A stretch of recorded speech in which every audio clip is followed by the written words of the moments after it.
So on to our closing keynote speaker. Uh, Kwok and Nick, PhD, is an adjunct professor in health promotion and adapted physical activity.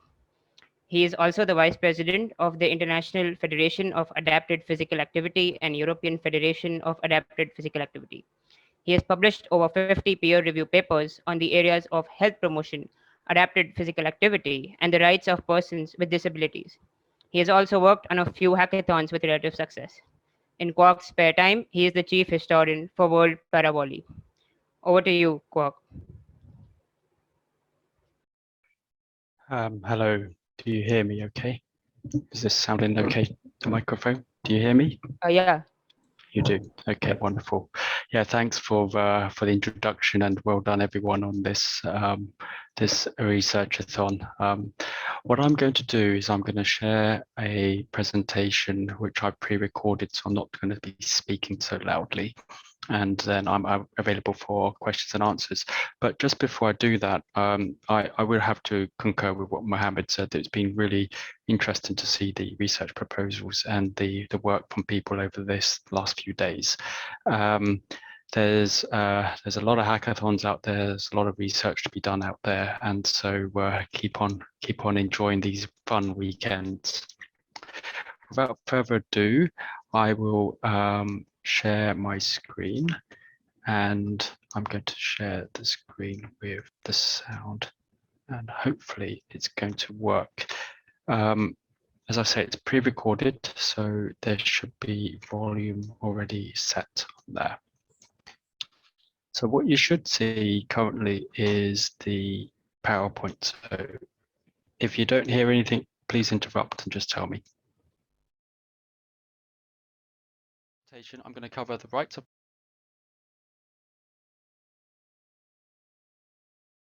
I'm going to cover the rights of persons with disabilities briefly, measure of people with disabilities. I'm going to cover physical inactivity, something about the measures of physical activity, as well as the future challenges. I'd like to start off with demonstrating a video from a colleague of mine who made this a couple of weeks ago for the Global Design Challenge.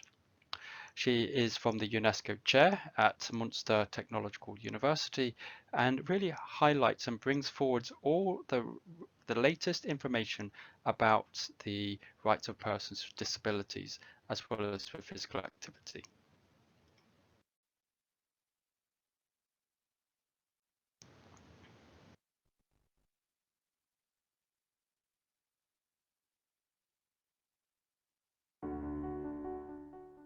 For too often we say there's not enough evidence. Well, there is enough evidence around this area.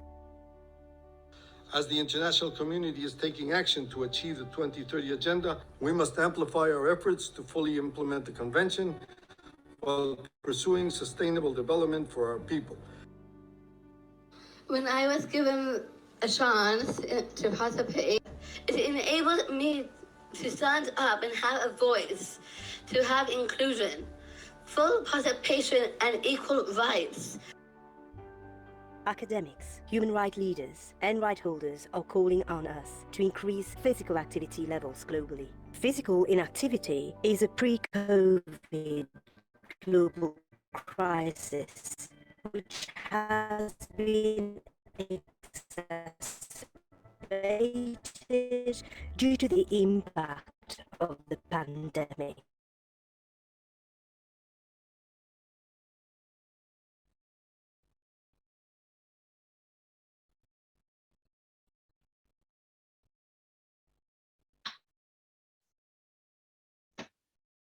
When Sustainable Development Goals as enable SDGs and call on us to leave no one behind.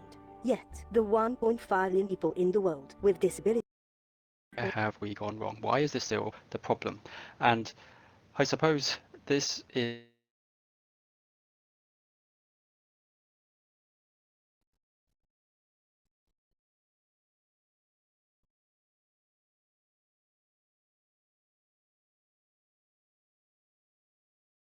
solutions done at practical levels. We also need to drive research. We also need to drive policy to ensure that we get this right.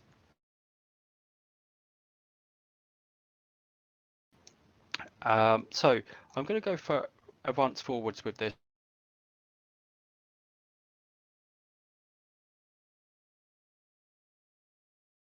and go through a little Where bit about are we going disabilities and wrong? how to measure it first. One of the Because main issues even is if that you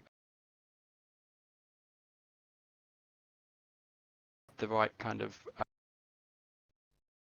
solution, you need to be able to measure it. And this is what the Sustainable Development Goals would help you to think about with regards to how you measure and how you indications.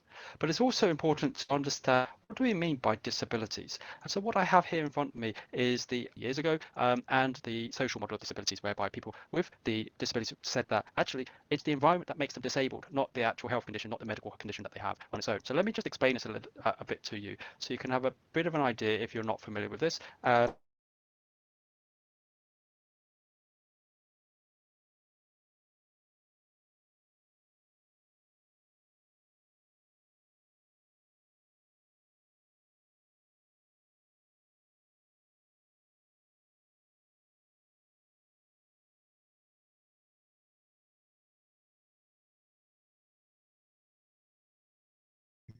Do you hear me? Yeah, we can hear you. It seems like you were cutting out at times. Try that again. Okay.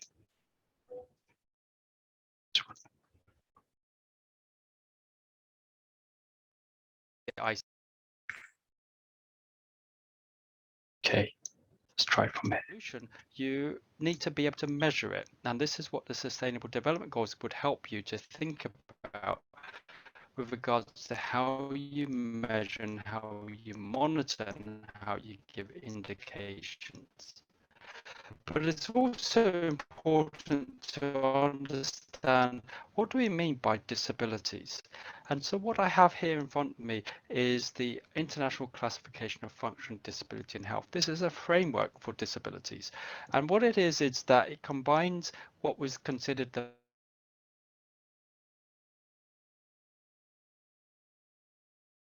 health condition, not the medical condition that they have on its own. So let me just explain this a bit to you so you can have a bit of an idea if you're not familiar with this, and hopefully this gives you some insight to how a framework of disability works and how complicated it is with regards to measuring it. So what we have here at the very top side is this health condition. So of course, many people with disabilities have health conditions. It could be a disorder or disease. But just because they have this, it does not necessarily mean that they have a disability. If you take your medication and you have asthma, then if you take your inhaler, then it doesn't mean that you have disabilities. But if you were not able to get asthma, you might have some problems. You may have reduced body functions, particularly with the lungs. So for example, you'll have difficulties in breathing. And so therefore you have this connection between the health condition and your body functions and structures in case that this may be the case for individuals. And during the lifespan, we tend to get more and more health conditions and disorders and diseases from the norm, from the expected norm, and therefore it influences and affects our body functions and structures. So in this framework, we also see this center area called the activities and participations. And what this area covers is the thing of what's being talked about when you heard the person in the previous video from the Special Olympics, she was saying that she wanted full participation, and that is what fits in with the Conventions of the Rights of Persons with Disabilities, the CRPD. And what it means is that the person wants to participate as everybody else can participate in activities in life, and yet the activities may be then limited due to different things, for example, the health condition or the body functions. So if we use this example of a person with asthma without the inhaler, if they have lower respiratory rates, then afterwards they may not be able to run a long distance or do cardiovascular activities. And as a result of this, some of their friends may want to go on a group run and they are unable to participate in that. So therefore, they have been left to be disabled. But if the person has their inhaler, then they can run as well as they want because their lung capacity is back up to normal, and they can be with their friends as fully as they would like to be.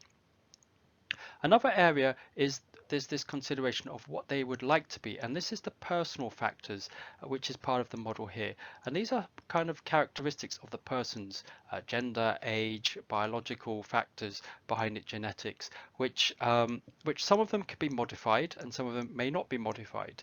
So, for example, if a person doesn't like to be physically active, that is a modifiable personal factor. Okay, but of course, the person's genetics, that is not changeable at all.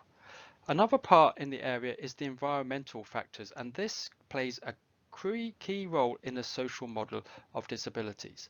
So let me give you a different example where a person may be in a wheelchair and they're trying to get into the building because they want to attend a lecture, but that building has a set of stairs to get into the building and it doesn't have a ramp. Now that is an environmental barrier to the person to take part in the lecture where the rest of their friends are, which means that they also don't get a chance to learn like what all their friends are doing, which means they may not have the activities because they don't get the jobs they want to do. So as a result of this, there are certain solutions which the person may be enabled to go to the lecture and be able to have the potential behind them. And that may be by building a ramp to change the environmental physical structure. It also may mean that the actual they may have friendly support, so a person may stream it from their telephone, so that person doesn't need to go up into the building. Or also, the thing is that it may be able to arrange someone to be able to bring their wheelchair up into the building, which of course is quite a lot of work. But also, this is whereby you have how to measure the ICF. It was very complicated when it first came out in 2001, and so there were some authors that then looked at different surveillance surveys that had tried to measure the different chapters of the ICF. So in this table, you see the body structures and body functions chapters, where you see there are 8 different chapters with regards to the different body functions and which areas are covered in the surveillance surveys. And I'll explain what the yellow areas are in a bit, but in a nutshell, this is the Hbsc study, and we'll talk about that in a while. As you can see, it only really covers 2 different domains, 2 different chapters in this area here. And when you look at the next part, you can see the activities participation. There are again 9 different chapters. Okay, and the one with physical activity is this community civil life, whereby activities in sports clubs is part of the community, and it's measured in the Hbsc, and it's almost all of the domains are covered from this Hbsc survey, and then in the environmental factors as well with regards to products, technology, support, relationships, and attitudes. What you can clearly see is that not one single survey was able to measure every single section in the chapter, which is why the WHO created a survey for disabilities, but it is like 90 odd pages to complete, which is probably a bit excessive if you ask me. So what used in the Hbsc study? What is the Hbsc study first of all? Well, the Hbsc study is an international study whereby they collect data on 11, 13, 15-year-olds in Europe and North America. And actually, America had stopped collecting data from 2014, but nonetheless, they were part of a study from quite early on in the inception in the 1980s. So it's quite a long-standing study, and it's also a collaborative study with the WHO. And there were about 400 researchers covering over 50 countries. And there is this question on the chronic conditions short questionnaire, which is then used as the measure for people with disabilities. And there's the question of, do you have a long-term illness, disability, or medical condition? And if the person says yes, then we have an indicator for a person with disabilities. It also works in tandem with 2 other measures as well, so we can find out the severity of the person with disabilities. So for example, if that LTID, this long-term illness and disability, affect their attendance or participation in school, then if they say yes, then we see that that person has a more severe level of disability. And it works quite well with 3 different questions. However, we have convoluted the long-term illnesses, disability and medical condition. And when we think about the ICF with the example that I gave with regards to asthma, okay, this doesn't necessarily indicate that that person has a disability. So what we have done in the Hbsc, see where is the spread across all of the countries, and we've included a new question called the Washington Group, which I'll show to you in a little bit. Okay, where at the moment there's only 3 countries that have used this Washington Group with the LTID questions, and about 18 other countries that have used the long-term illness and disability items. However, you can see that there's quite a lot of yellow meaning that these countries are in the Hbsc network. They collect data from the Hbsc, but yet they do not collect data on kids with disabilities. And this really should change over time. This becomes quite a big policy statement with regards to the Sustainable Development Goals as well. So a little bit of an example of what happened over in Finland is in 2002 they started collecting the data using the long-term illness and disability item. And then in 2002 and 2010, they thought that if the person has indicated yes, they then are asked to check which of the following do they have difficulties in, and this includes the functions of seeing, hearing, speaking, moving around, handling objects, breathing, or having epileptic seizures or fits. Then in 2014, we started to look at in more detail some of the functional difficulties, but we're also interested to know about not just whether they have or they have not, but also to what extent they have their difficulties with the different types of functions.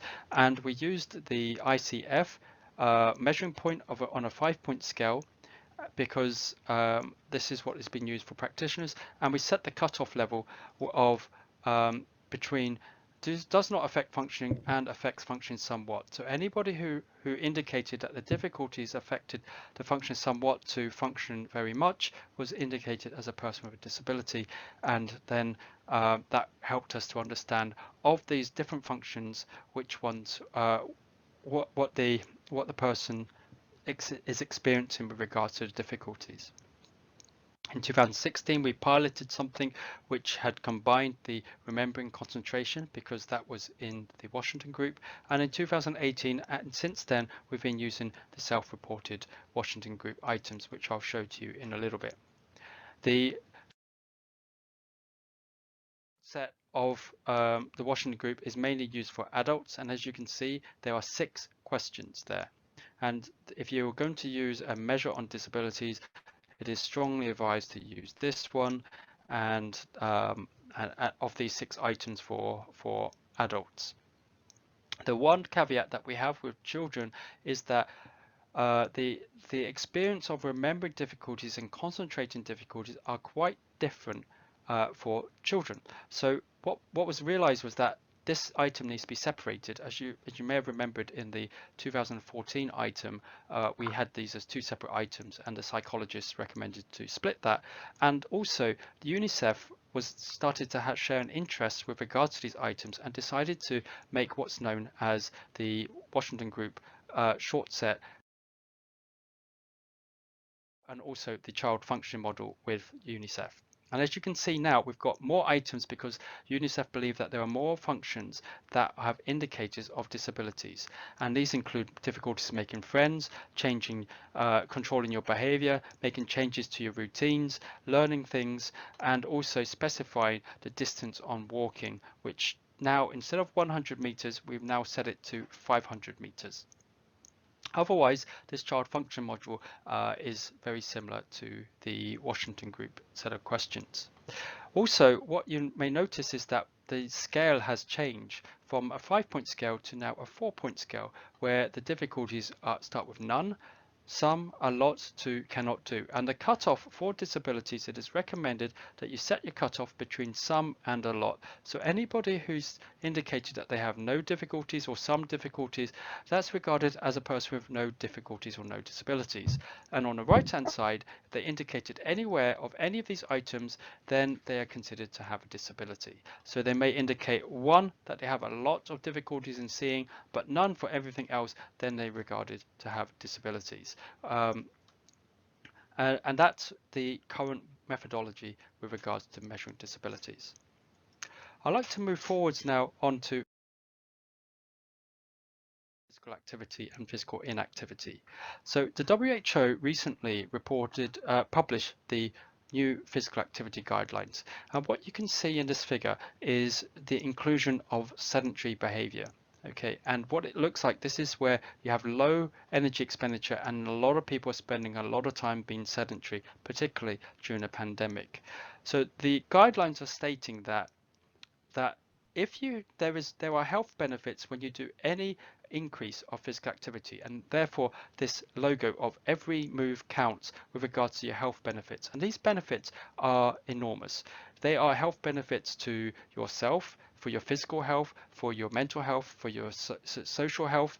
It is also beneficial for reducing the health burden and the healthcare workers with regards to further diseases. As you see with the number of COVID-19 deaths, there's a high correlation with regards to people who died from COVID-19 and having low levels of physical activity because they were obese, and compared with people who got the COVID-19 as a respiratory disease and people who were physically active. But one of the things to notice is that there is a limit to physical activity and the benefits. What you can see in this graph is that at about 400 minutes, okay, there's a plateau effect. In other words, there are very few, if not any kind of benefits if you go beyond 400 minutes of physical activity per week. And what it also happens is that there's an increase in the amount of risks that occur from physical activity. So what it means that the more physical activity that you do, there's hardly any risk in there as long as you're within the guidelines. But when you go beyond the guidelines, the risks increase. That could be risk to injuries, it could be risk to muscle soreness, it could be all different kinds of risks and harms that occur as a result of doing much more physical activity. So the guidelines are now set for children between the ages of 5 to 18 to have on average 60 minutes daily of moderate to physical activity, which then equates to about 300 minutes of physical activity per week. And it's also the same for adults, where it's between 150 to 300 minutes of moderate to vigorous physical activity. This new guidelines has also stated sedentary behavior, but they've not put a guideline to say that you should only have a certain amount of sedentary time. This is partly because we have a lack of data to state about the amount of sedentary behavior, but also it's to say that if you are a person in a wheelchair, if you're sitting all of the time, are you then having more harm to yourself than not? And is there anything you can do about it? Well, apparently there isn't anything you can do about it. So then does it mean that you're doomed to not have any of the benefits from physical activity? Well, no, there are ways that you can still be physically active and staying sitting, which is one of the reasons why we do not use the word sitting, but we use the term sedentary. So sedentary time we want to decrease, and we want to increase physical activity as long as it goes within the optimal recommended range of physical activity. And in terms of terminology, I would like to talk a little bit about measures of physical activity. So what you see here is that on a graph from increase in accuracy on the x-axis and increase in practicality on the y-axis. And what you can see here is that we have recall, which is at the very top of increase in practicality. Is the most practical way to measure physical activity. This is what we use at the Hbsc survey, and it is a recall measure. We asked the people how much physical activity they did in the last 7 days, and they have to think back to the last 7 days how much physical activity they've been doing. The next level of accuracy is what's called pedometers, and these are little devices that people may put on their hips. Okay, and every time there's a vibration that seems to be a step, then afterwards it indicates it is one step. This is commonly found in a lot of mobile phones and smartphones, and is used in apps like the Google Fit. In combination with that, on the apps on the phones is the accelerometer. And the accelerometer on the person is more accurate, because then you get to see the amount of movement the person is doing, especially if it's a triaxial accelerometer. So you have the X, Y, and Z axes that kind of determines the amount of movement the person is doing, and then afterwards it then computes the amount of movement that the person is doing. However, it's not necessarily accurate because we don't know the full intensity that the person is working at. So for example, if you're on a bicycle and you're going very, very fast, it doesn't necessarily mean it's the same as if you're running really, really fast. So therefore, a heart rate monitor will increase the level of accuracy. Something which is much more accurate is the physical activity logs and diaries. And here we may ask the person to, every time they've done some activity, to get to a diary or log in what they have done. So was it, and they don't have to think back to how much activity they did and what they actually did, because it is a diary and it's immediately after they have been doing it. Or alternatively, they may have it preset for them in advance, and all they do is they just tick the box if they've made sure that they have done it. Then there is the direct observation, and this is really can be really accurate, but it's based on a person who is a trained observer to know about the physical activity.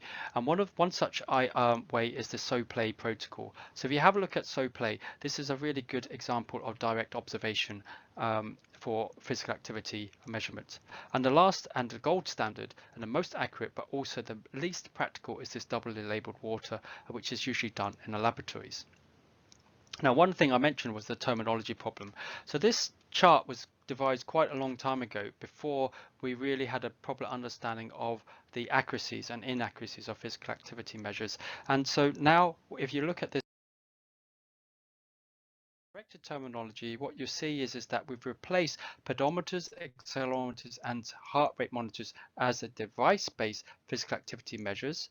Okay, and then after, the S is no longer subjective, but it's more a case of self-report. For example, the diary is not subjective. You're not asking them about how things were. You're asking them what they did, and that's a report. And the same thing for the recall.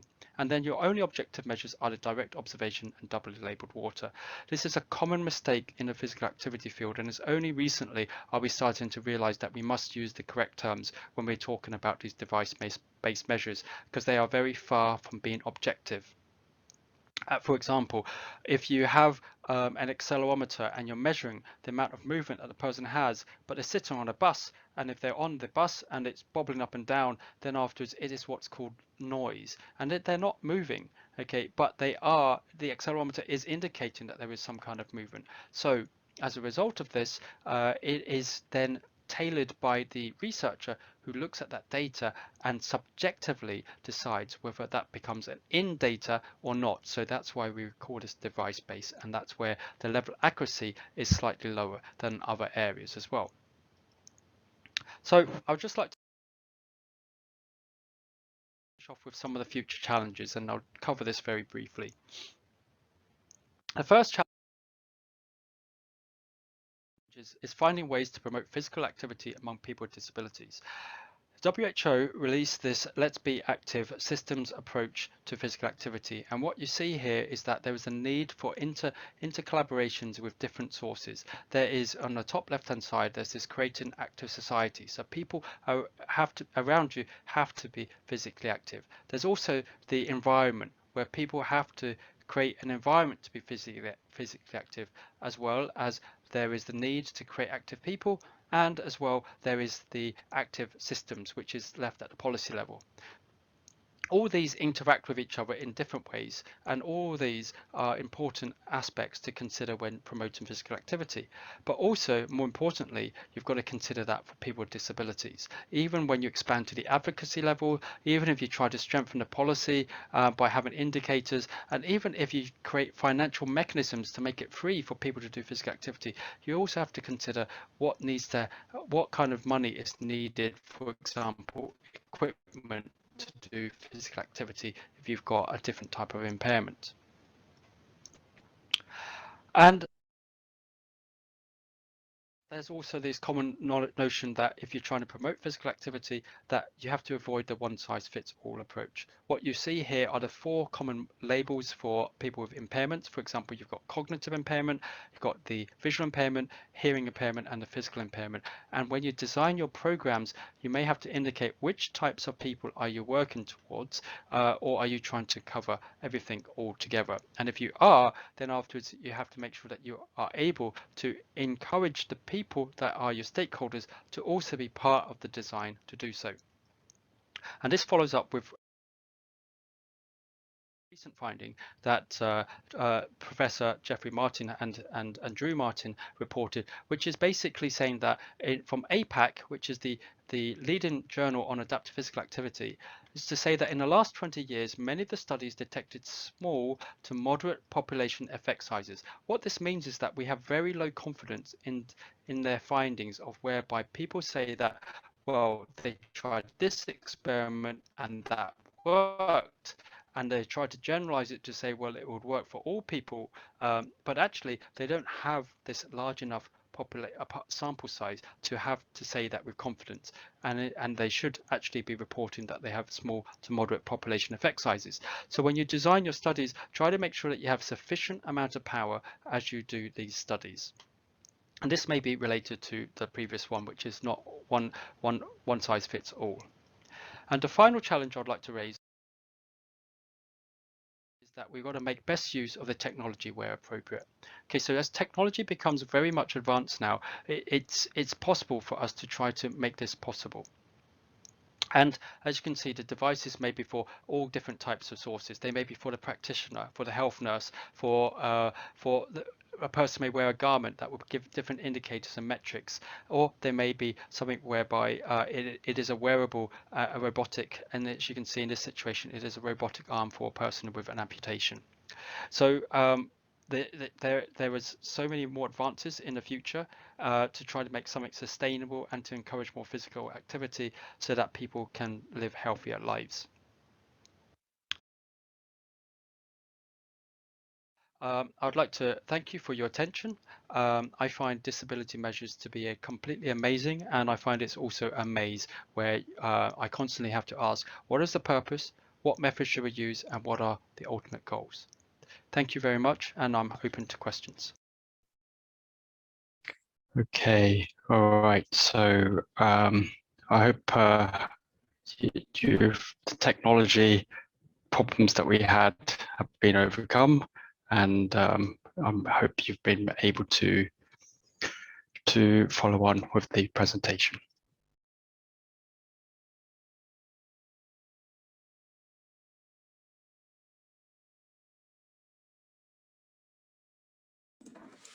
All right, thank you very much. All right, so I'll open the floor to any questions. So if you guys have any questions, please unmute yourself or share them in the chat.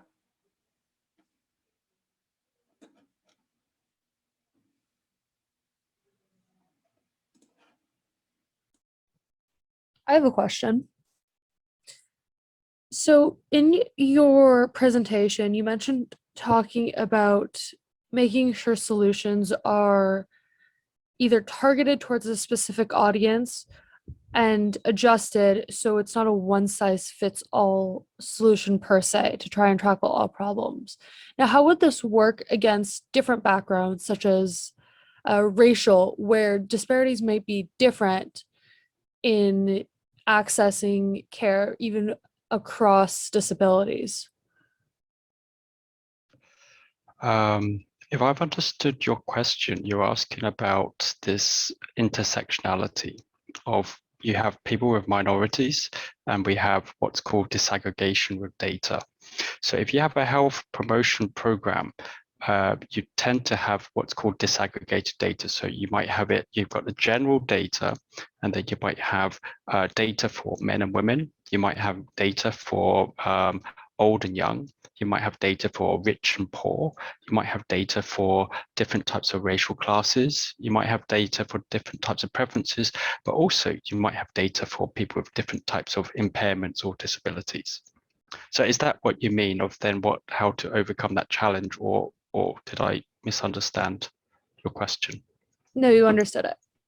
Okay, yeah, so this is a very complex area, and it's a good point that you raised this question, and that's why it's really good to talk and discuss about these issues. One of the key things that we find is that to try to engage the people who you're trying to work with. So maybe I didn't explain it very well in the presentation.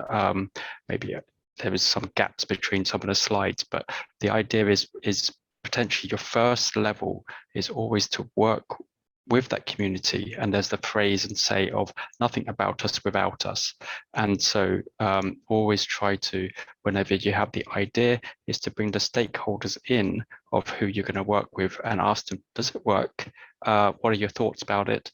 What are your ideas about this? And then try to implement them in what you do. And this is also the same with the intersectionality aspects of it as well, whereby when you're trying to convince one way that doesn't work, because the evidence that was based on this was based pretty much on the old research, particularly in psychology, of typically white college males, middle class people. And then afterwards, this you're trying to say that there's lots more evidence needed to say that actually doesn't work. And so then you come together with the different minority groups to say and give evidence that doesn't work, that doesn't work, that doesn't work. But also where you say that doesn't work, it's also good to say that, well, something else does work and it works for us. And then afterwards, other people might say, but that also works for us, which is different from what had worked before. And this is how we can advance science with regards to this area. So I think this is a very powerful area with the intersectionality, but we've got to start with the disaggregation areas, particularly with regards to disabilities.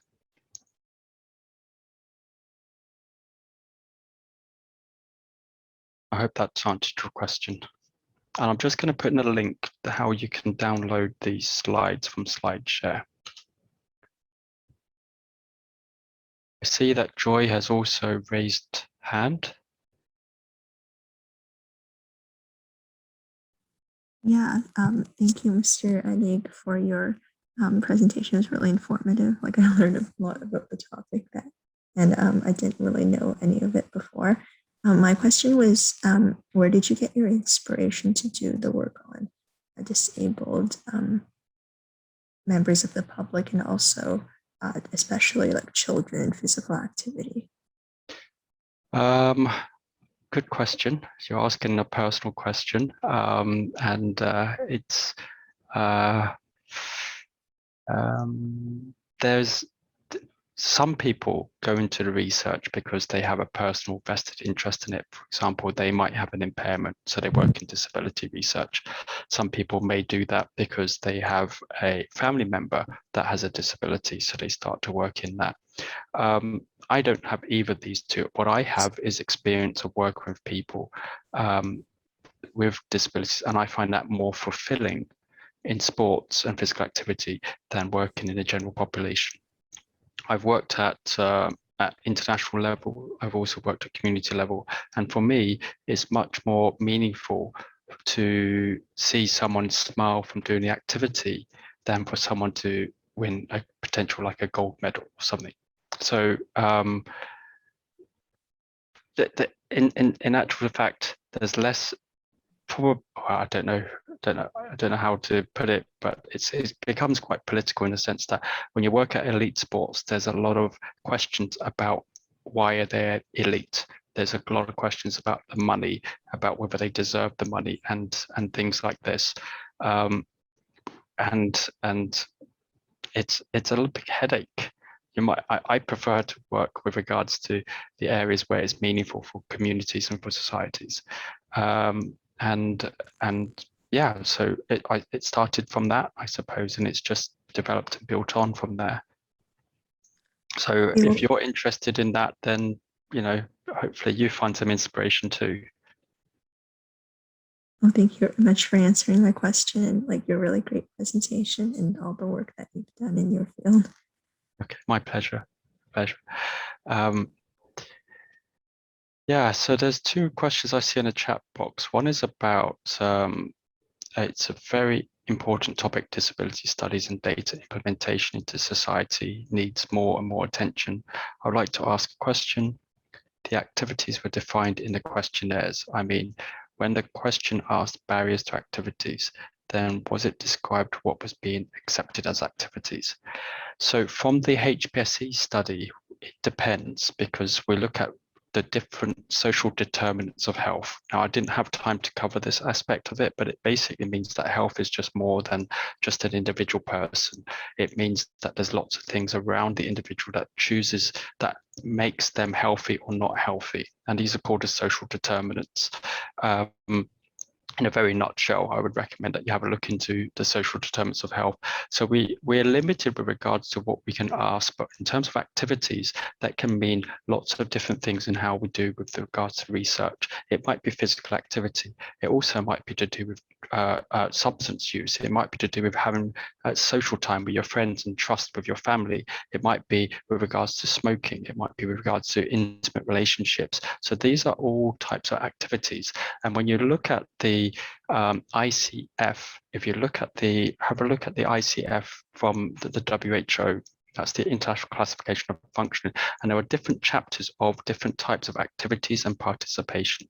So in that graph in that table that I presented from that paper, that you can see each of the chapters from the activities and participation sub-chapters, and each of them is in relation to activities. And with the Hbsc data, we can measure with each of these with regards to statistical techniques, because we've got quite large sample sizes. We have a minimum of 1,500 per age group per country. And in Canada, they have something like 30,000, so it's even bigger. So if you are in Canada and you want to work with a data set and you want to work with health behaviors of adolescents, have a look up Canadian Hbsc and try to get involved with some of their research work there. There's another question. What is the hardest part of the job? What is your favorite part? So thank you, Zoe. It's a good question there. The hardest part of the job is knowing what it actually is. I suppose the favorite part, which is actually just finding something new. This is the thing that drives a lot of research in the pursuit of doing something, to seek something new in terms of knowledge base. And we can try to do this in terms of the data that we have. We also meet regularly as a network to find out what questions we want to ask. So one of the common topics right now is this COVID-19, and certain things that we're looking at with regards to COVID-19 is, whether they are doing increasing or decreasing. So what we're finding is that in this one example is there's about a third of people in Finland that are doing more physical activity during COVID-19 lockdowns, but a third of people that reported doing less physical activity, which is slightly different from different parts around the world. So then we start to look at the cultural issues there, but we also try to find out what are the things that are making them do more physical activity and what are the things that are making them do less physical activity. What we see is that people with the habits of physical activity, they wanted to do more physical activity, whereas those people who didn't have the habits, they chose to do something else.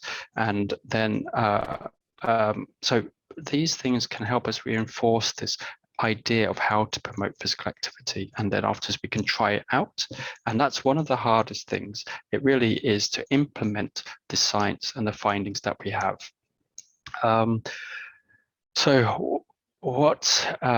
So hopefully that's answered that question. I could go into it much more detail, but I know time is pressing and you all want to know who's won and want to know what the results are. So I'll just go through these quickly if I may. What interests you to pursue the field of adaptive physical activity? I suppose it goes back to the earlier question with regards to understanding and working with people at the community level and understanding the differences. It's a really thrilling topic. One thing I would recommend that you do is to have a look at the International Federation of Adaptive Physical Activity website. What you'll find is some information about how to get involved in adaptive physical activity. Follow us on Twitter as well, because we report the latest papers that are published that you can see for yourself if you have access to it. As well as on our Facebook group as well to see some of our activities. We just had our international symposium a couple of weeks ago, and we'll be meeting again in New Zealand in a couple of years' time as well. And so I would encourage you to have a look at, and hopefully you find inspiration to be interested in adaptive physical activity. Thank you, Manish.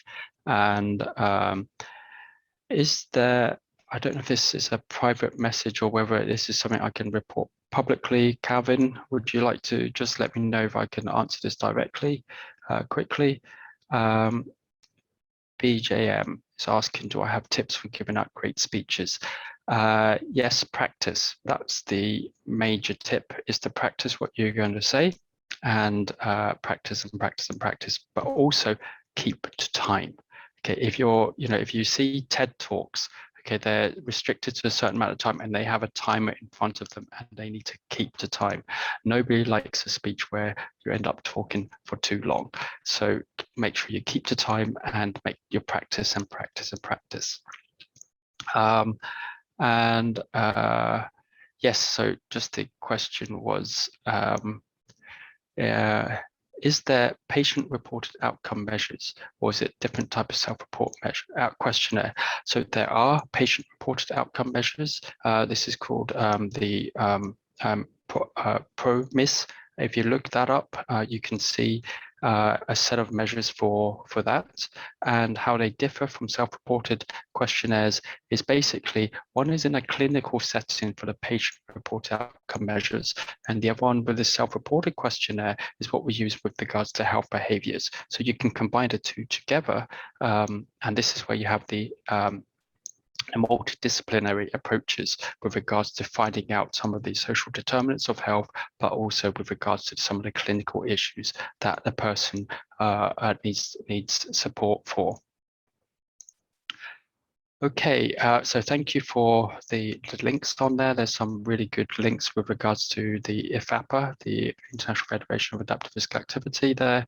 And if you're in Europe next year, we hope to have the conference in Portugal, so attend that. That's UFAPA. And then, do I have any research opportunities provided to students? Again, I would recommend that you have a look at the IFAPA website. Not only do we post any of the job opportunities with regards to adaptive physical activity, but we also put the latest news, and also with anything that's current about adaptive physical activity, surveys to get involved if you know of people with disabilities, and so on and so forth. And there's another link with regards to the European Symposium coming up yet. Okay, and now here's the question that I am not able to answer here, but Toby, I think it's a good time because we are getting to that point here.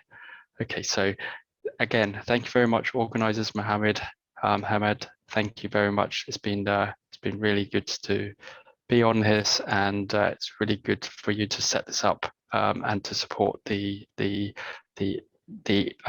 competitors, should I say, because they're all wanting to have a winner, even though we're just